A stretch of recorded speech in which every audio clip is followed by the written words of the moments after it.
रंजे, अगे रंजे, अगं पाणी आणवायच.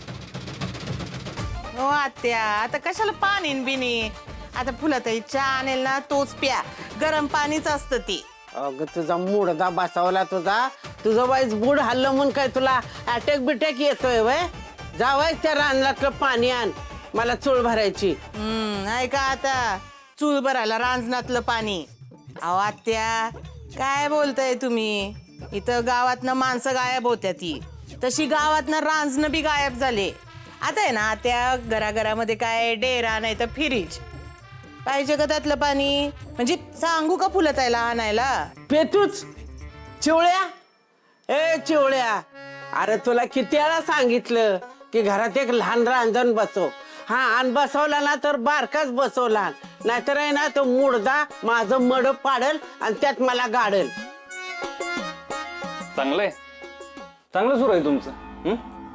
अरे काय झालं?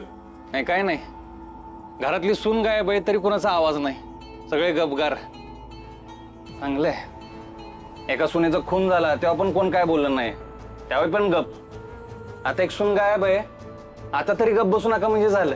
मी काय तिला हुडकायला जाऊ? हा, तिची ती गेलीये, मी नाही तिला घराबाहेर काढलं. हा, अहो पण आप्पा, आपण चौकशी तरी करू शकतो ना. पोलीस कोण आहे? तू आहेस का मी आहे? हा, तुला कसला पगार मिळतो मग? आहे का? आता घरातले हे करतेत ना, ह्यानी जबाबदारी घ्यायला नको का? ह्यानी त्याला बसून विचारलं पाहिजे की बाबा काय झालं, कुठे गेली ती, तुमच्यात काय घडलं का? असं काहीच नाही. अरे काल रात्री त्याला किती त्रास झालाय बघितलं ना आपण. हा, मला अजून काही त्रास नाही द्यायचा त्याला. वा, यांना त्याचाच पुळका. त्याने गोष्ट सांगितली आणि तुम्ही सगळ्यांनी विश्वास ठेवला. मला सांगा, त्याला घरात लालीची आठवण येत होती म्हणून तो दुकानात जाऊन बसला, बरोबर? दुकानात आठवण येत होती म्हणून तो घरी आला. दुकान घरापासून किती लांब आहे? 5 मिनिटाच्या अंतरावर आहे, फक्त 5 मिनिटाच्या. आपण समजूया की तो घरातून रात्री 10 वाजता गेला, तो रात्री घरी 3 वाजता आलाय. मग तो इतका वेळ दुकानावर काय करत होता?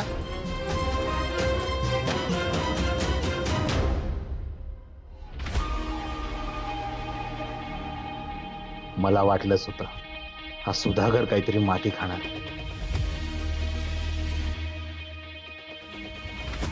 ये बा आला गोपाळ, विचारा त्याला. हो विचारा की. काय काय विचारायचंय? अहो सुद्या काय म्हणला आता ते विचारा ना. हा थांबा, मीच विचारते. काय? गोपाळ, खरं खरं सांगायचं बरं का, काल रातच्याला तू कुठं होतास?